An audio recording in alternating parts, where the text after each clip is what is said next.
जय हिंद एवरीवन। हम पंकज कुमार और आप सभी का इस वीडियो में हम आपका तहे दिल से स्वागत करते हैं। ऐसे तो हम बोलते नहीं हैं, लेकिन सीख रहे हैं। ठीक है, तो शुरू करते हैं वीडियो को।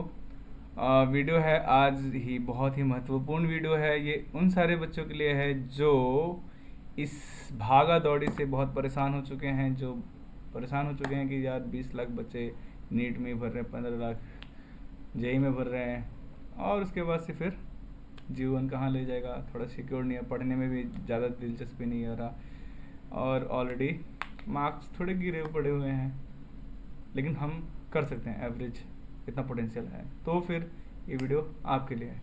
अगर आपके अंदर पोटेंशियल है तो JEE mains, advance, NEET and LLB, ये सारी चीज़ें तो जानते होंगे आप लोग, लेकिन ये है the best college of the India, the amongst the best college of the India, that is a ICER. So ICER aptitude test ये वैसा टेस्ट है जिसमें आप जाने के बाद से सिक्योर्ड तो होंगे ही, ना ही mentally, but financially also you will be secured. You will get the 5,000 rupees per month. आपको 5,000 रुपये पर मंथ का इसका फेलोशिप मिलता है। तो आपको सिक्योरिटी वहाँ से भी थोड़ी सी मिलेगी, मेंटली भी मिलेगी, सोसाइटी से भी मिलेगी, थोड़ा रिस्पेक्ट वगैरह सब मिलेगा, बढ़िया मिलेगा। ठीक है, क्योंकि आईसर मात्र 7 कॉलेजेस है पूरे यहाँ पे इंडिया में। तो हम लोग डिस्कस करते हैं इन कुछ चंद बिंदुओं पे, जो कि है एलिजिबिलिटी क्या होता है, कॉलेज कहाँ कहाँ पे कॉलेज है, कौन सा कोर्स वो देंगे, और एप्लीकेशन फॉर्म कब निकलता है, और कैटेगरीज के लिए एप्लीकेशन फ़ीस कितनी है, और मतलब जनरल कैटेगरी हो या SC ST कैटेगरीज हो या कश्मीरी माइग्रेंट्स हो, उनके लिए क्या फ़ीस है, ऐसा कुछ। फिर एग्ज़ाम पैटर्न क्या होगा, उसका सिलेबस क्या है, कट ऑफ कितना जाता होगा, ये सारी चीज़ों पे हम लोग इस वीडियो में डिस्कस करने वाले हैं। एग्ज़ाम का नाम फिर से सुन लीजिए, एग्ज़ाम का नाम है आईसर एप्टीट्यूड टेस्ट। सो इसके वीडियो को शुरू करते हैं। SC ST और Kashmiri migrants, okay, Kashmiri migrant जो है उनके लिए अपने बोर्ड्स में CBSE बोर्ड या फिर ICSE बोर्ड या स्टेट बोर्ड्स में आपको 55% आपको मार्क्स लाने होते हैं। OCI वाले जो बच्चे होते हैं उनके लिए जो CGPA होता है उसको आप परसेंटेज में कन्वर्ट करके देख लीजिए। अगर आपको 60% से ऊपर आ रहा है तो उसको आप क्वालिफाई हो जाएंगे। CGPA निकालने के लिए मैंने वीडियो में, इंग्लिश वाली वीडियो में बोला था कि मैं बताऊंगा, मैं बता नहीं पाया, उसमें मिस कर गया, लेकिन आप उसमें मैं इस वीडियो में बताऊंगा। अगर मैं भूल जाऊँ तो कमेंट करना पक्का। सो इस CGPA क्या है, क्या सीन, कैसे कैलकुलेट करना, वो इन्होंने बता रखे हैं, हम लोग डिस्कस करेंगे उस पर।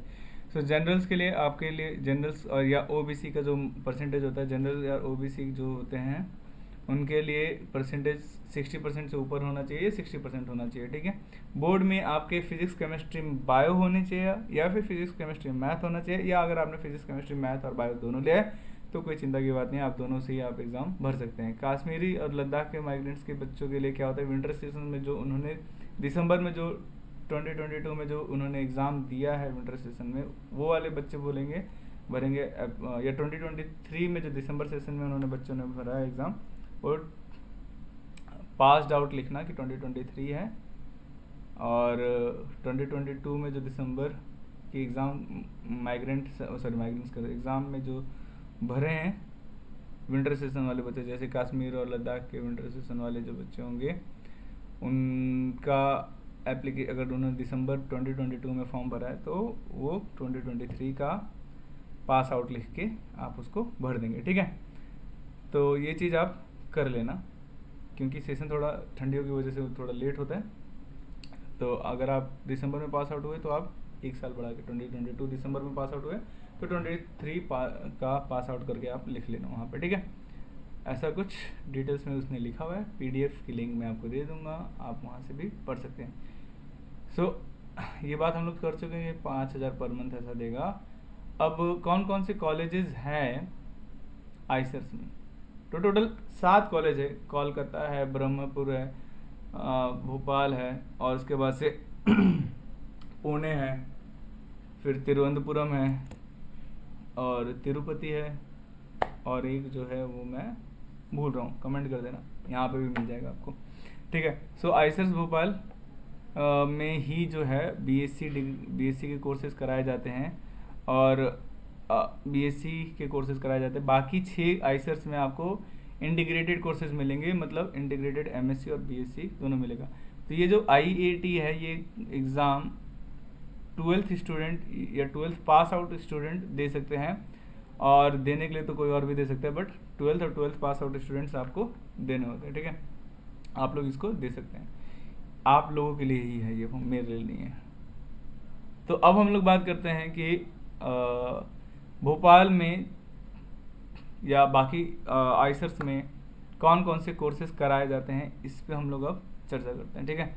तो इस पे चर्चा करने के लिए आपको देना पड़ेगा मुझे थोड़ा सा break. Now we shifted to the new screen and here it is the more important thing. So बहुत ऊपर से नीचे यहाँ पे आपकी सारी इन्फॉर्मेशन दी गई है, कौन कौन से कॉलेजेस हैं यहाँ पे, ठीक है।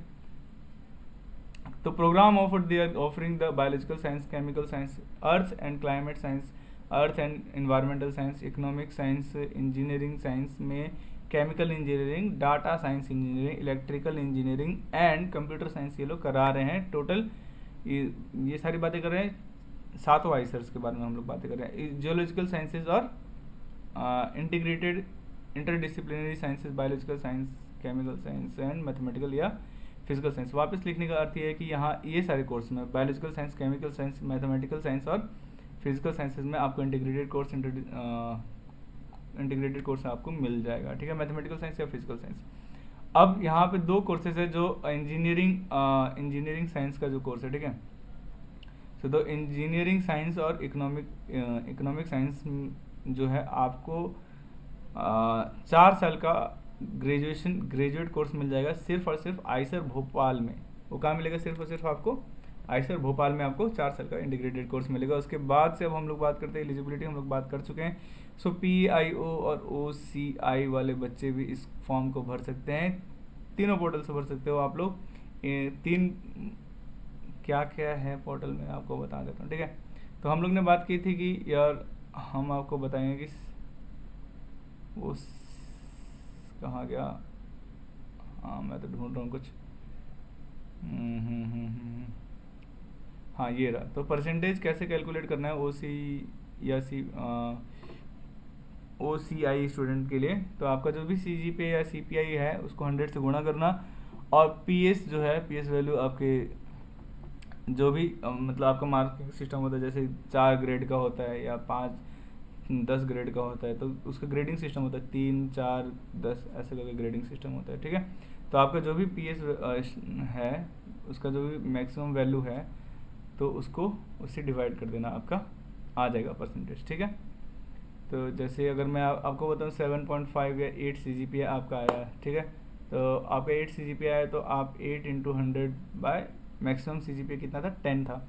तो मैक्सिमम CGPA आपका जो 10 था 8 × 10 × 100 ऐसा करके आप निकाल देना, 80% ऐसा कुछ आ जाएगा, ठीक है। तो रिजर्वेशंस के बारे में तो जानना है। SC के लिए 15% सीट है, ST के लिए 7.5% सीट है, OBC NCL के लिए 27% सीट है, PWD लीस्ट 40% इम्पेयरमेंट होगा तो उनके लिए 5% सीट रिजर्व्ड है। कश्मीरी माइग्रेंट के लिए 3 सीट्स पर आइसर्स आपको मिलेंगे कश्मीरी माइग्रेंट्स के लिए। इकोनॉमिकली वीकर सेक्शंस EWS के लिए 10% सीट है, और note that EWS OBC NCL certificate should have been issued after 1 April of 2024 लिख लेना, 23 खत्म हो गया, ठीक है। तो अप्रैल के बाद का आना चाहिए, ठीक है। आपका सर्टिफिकेट, अपडेटेड सर्टिफिकेट सबके पास रहनी चाहिए आपके एग्जाम में, बाकी सारे एग्जाम्स में भी आपको हेल्प करेंगे, ठीक है। और अब हम लोग बात करते हैं किसके बारे में, अब हम लोग बात करेंगे कि हम लोग ने कोर्स देख लिया, हम लोग ने कॉलेज में सीट्स कितनी हैं ये हमें देखनी है। तो आपने परसेंटेज देख लिया कि आपको आपके हिस्से का कितना % मिलेगा। तो टोटल सीट्स है बेटा 1801 समथिंग, ओके। अगर भोपाल वाली सीट्स हम लोग निकाल दें, जो इंजीनियरिंग की हम लोग ने ऊपर देखी सीट्स, साइंस इंजीनियरिंग वाली सीट्स को अगर हम लोग निकाल दें भोपाल वाली सीट्स को, तो आपको मिलेगी 1718 सीट्स, है ना। सो 1800 लगभग टोटल सीट्स है सारी सीट्स को मिला के, ठीक है। तो अब 1800 में से आपको 15% SC/ST OBC, 27% OBC को मिलेंगी, बाकी जनरल्स को मिलेंगी, और 10% EWS। 3 सीट्स पर कॉलेजेस में कश्मीरी माइग्रेंट्स के लिए हैं। तो ये सारे रिजर्वेशन है, आप अपना कैलकुलेशन लगा सकते हैं। तो कहाँ है सीट्स, देयर विल बी, हाँ यहाँ पे है सीट्स, आप देख सकते हैं मैट्रिक्स में। आयसर ब्रह्मपुर में 170, 240 आयसर भोपाल में, कोलकाता में 250, मोहाली में 250, 288 आयसर्स में, और तिरुपति में 200 टोटल। आयसर तिरुवनंतपुरम में भूला था ना, तिरुवनंतपुरम में 320 और टोटल 1718 सीट्स है। आयसर भोपाल में इंजीनियरिंग साइंसेज और इकोनॉमिक साइंसेज की सीट्स को मिला देता है टोटल 90 इसमें मिल जाएगा, और आपके हो जाएंगे टोटल 1808 सीटें। ओके, तो 1808 सीटें हो जाएंगे टोटल। तो आपने यहाँ तक देख लिया सारी बातें, है ना। अब हम लोग ने कोर्सेज देख लिए, सीट्स देख लिया। सीट्स के बाद से अब हमें देखना है क्या, अब हमें देखना है कि एप्लीकेशन फॉर्म निकलता कब है, कब हमें इस एप्लीकेशन फॉर्म को अप्लाई करना है। तो एप्लीकेशन फॉर्म बेटा निकलता है या बेटी निकलता है एक्चुअली अप्रैल से मई के टाइम में, उसका अप्रैल में उसका एप्लीकेशन फॉर्म निकल जाता है, और एंड अप्रैल में कब निकलता है, फर्स्ट वीक तक निकल जाता है, और एंड मई तक वो ख़त्म हो जाता है, ठीक है। तो आप लास्ट 2023 में जो एप्लीकेशन डेट आई थी वो आप उसको रेफ़र कर सकते हो, अप्रैल 15 से मई 25 तक ये डेट थी, बट आप उसको देखते रहना। इस iser.admission.in वाली साइट्स पे जाके अपने अपडेट लेते रहना, और चैनल को भी सब्सक्राइब कर लेना, ताकि अपडेट्स मैं भी, अगर आप मिस कर जाए तो मैं आप तक पहुंचा दूँ अपडेट्स, ठीक है। और अब हम लोग बात करते हैं कि 3 चैनल्स है जिससे आप डुबकी लगा सकते हो आइसर में, ठीक है। पहला तो IIT जो हम लोग देख रहे हैं अभी आप स्क्रीन पे, ठीक है। दूसरा IIT एडवांस के थ्रू, अगर IIT एडवांस में आपका 15,000 से कम रैंक हुआ तो आँख बंद करके लिए इसके लिए अप्लाई कर देना, और आपको आराम से इसमें एडमिशन मिल जाएगा। लेकिन जो बच्चे इंडिया के हैं उन्हीं के लिए मैं बता रहा हूँ, ये तीनों चैनल ओपन है। और तीसरा चैनल है KVPY। तो KVPY ऐसे एग्ज़ाम आपने दे रखा है 2023 में, अगर आपने दिया था तो वो आप एग्ज़ाम को कंसिडर कर सकते हो। लेकिन जो बच्चे मेरिट लिस्ट में हैं या कुछ उन्होंने बताया था, मैं थोड़ा डिटेल में जाके एक बार देखता हूँ। हाँ, so the candidate in the extended KVPY merit list are not eligible, ये इंपॉर्टेंट है। तो एक्सटेंडेड KVPY मेरिट लिस्ट में जो बच्चे हैं वो एलिजिबल नहीं है। दूसरी बात है कि अब 2022 में ऐसे KVPY ऐसे 2022 में 2022 में जो आपने क्वालिफाई किया है, आप उसका प्रोविजनल आप लगा सकते हो, और वही बच्चे यहाँ के लिए अप्लाई होंगे। लेकिन JEE एडवांस के केस में एक और बात मैं मेंशन करना चाहता हूँ कि अगर आप 2023 के पास आउट हुए या 2024 में अगर आप क्वालिफाई कर रहे हो JEE एडवांस, तभी आप उसके लिए एलिजिबल होगे। लेकिन अगर आपका 2022 का एडवांस का रिजल्ट लगा रहे हो तो वो उसके लिए आप एलिजिबल नहीं होंगे। तो ये candidate seeking for the admission should be qualified JEE advance in year 2024। Here it is written 2023 because it is already पुराना वाला। ओके, सो यहाँ पे it was hold on, so you just write it here as a 2024 only. So 2024 में आपको qualify हुआ, वही बच्चे apply कर सकते हैं। अब जो बच्चे इंग्लिश में उन लोगों को बता रहे हैं, जो फॉरेन स्टूडेंट्स हैं, जो अब्रॉड के बच्चे हैं, जो OCI नहीं है, अब्रॉड वाले बच्चे जो हैं वो IIT एडवांस के ही थ्रू अपने आइसर्स में आ सकते हैं। तो आप लोगों को 3 चांस मिल रहा है भाई, इसमें तो क्वालिफाई हो जाना है, ठीक है। अब इसके बाद हम लोग बात करेंगे कि एग्ज़ाम कितने मार्क्स का होता है और कितने घंटे का होता है। तो एग्ज़ाम होता है 2 घंटे का, मार्क्स होते हैं 240, क्वेश्चंस होते हैं टोटल 60, सेक्शन होते हैं 4। अब बांट लो एक सेक्शन में कितने आए बता दो। तो एक सेक्शन में 15 क्वेश्चन आएंगे, प्रत्येक क्वेश्चन कितने मार्क्स का होगा कैलकुलेट कर लो, 4 मार्क्स का प्रत्येक क्वेश्चन होगा। और अब मैं फिर से इसको रिपीट करता हूँ, टोटल 4 सेक्शन होते हैं, 4 सेक्शन में आपको मैं दिखा भी देता हूँ, टोटल 4 सेक्शन होते हैं और 4 सेक्शन में आपको 15 क्वेश्चन होंगे, तो टोटल 60 क्वेश्चन हो गया। और प्रत्येक क्वेश्चन 4 मार्क्स का है, तो 60 गुणे 4 240 मार्क्स का हो गया। तो एक क्वेश्चन पे आपको मिल रहा है 2 मिनट। और ये सेक्शन 4 कौन कौन से हैं? बायोलॉजी, फिजिक्स, केमिस्ट्री और मैथमेटिक्स। हाँ, बायोलॉजी वाले बच्चे तो मैथमेटिक्स के नाम से डर गए होंगे, डरना भी चाहिए, इसलिए आपको कट ऑफ भी आपको थोड़ा लो जाएगा, और वैसे ही मैथमेटिक्स वालों के लिए भी कट ऑफ लो जाएगा। तो अगर कट ऑफ की अगर हम लोग बात करें तो आपका 60% से अगर आपका मार्क्स ऊपर आ रहा है तो श्योर आप you are going to be qualified and you will get the good रैंक। बट अगर आपका मार्क्स कम आ रहा है, 60% से कम आ रहा है, 70%, 60% से कम आ रहा है, 40-30, तो आपके लिए क्वेश्चन मार्क है कि आपका होने वाला है कि नहीं, ठीक है। तो एक और इम्पोर्टेंट बात है कि अगर जब आप क्वालिफाई कर देते हो तो रैंक तो एक मैटर करता है कि आपका सिलेक्शन होगा नहीं, दूसरा मैटर करता है कि अगर आपका रैंक थोड़ा कम भी आया तो आप अपने आइसर्स की प्रेफरेंस अच्छे से देना। तो इस तरह से देना कि अगर आपका रैंक कम आया है और आप चाहते हो कि कंप्यूटर साइंस ले लें तो थोड़ा टफ है, क्योंकि ऑलरेडी आपके टॉप के जो बच्चे होंगे वो कंप्यूटर साइंस ही लेंगे, और उसके बाद से अगर आपने उस प्रेफरेंस में सिर्फ कंप्यूटर साइंस भरा, दूसरा कुछ नहीं भरा, तो आपको एक्सक्लूड कर देंगे, ठीक है। तो आपको ऐसे प्रेफरेंस भरने हैं जिसमें जो आपके रैंक को सूट करेंगे और आपके सिलेक्शन के चांसेस बढ़ जाएं, ठीक है। तो इस पर हम लोग एक अलग वीडियो बना सकते हैं अगर आपको चाहिए तो, ठीक। अब हम लोग बात करते हैं ये फोटोग्राफ, सिग्नेचर, फोटो आईडी के ये आपकी साइज़ है, फाइल की साइज़ ये यहाँ पे तैयार करके रख लेने ये सारे डॉक्यूमेंट्स, ठीक है। Photograph, ID, signature, 10th 12th PWD certificate, OCI PIO foreign citizen and all XYZ, okay. Application form का पैसा कितना लगेगा ये भी तो बात करनी है हमें। एप्लीकेशन फॉर्म का पैसा जो लगेगा, जो जनरल के लिए है वो 2,000 रुपये, जनरल और OBC के लिए 2,000 रुपये, शायद EWS, हाँ जनरल OBC EWS तीनों के लिए 2,000 रुपये हैं, और SC ST के लिए है टोटल, SC ST के लिए है 1,000 रुपये। तो हम थोड़ा सा सब्र करते हैं, और ये रहा आपका फीस। सो तो एप्लीकेशन फ़ीस क्या है, अगेन 2,000 रुपये, EWS जनरल OBC के लिए है, SC ST और कश्मीरी माइग्रेंट के लिए 1,000 रुपये, और अगर आप फॉरेन नेशनल है तो 8,500 रुपये। ये पैसे रिफंडेबल नहीं है। सो सीट एक्सेप्टेंस के टाइम में आपको कुछ पैसे देने होते हैं, इसके बारे में हम लोग बाद में बात करेंगे जब आपका रिजल्ट आ जाएगा तब।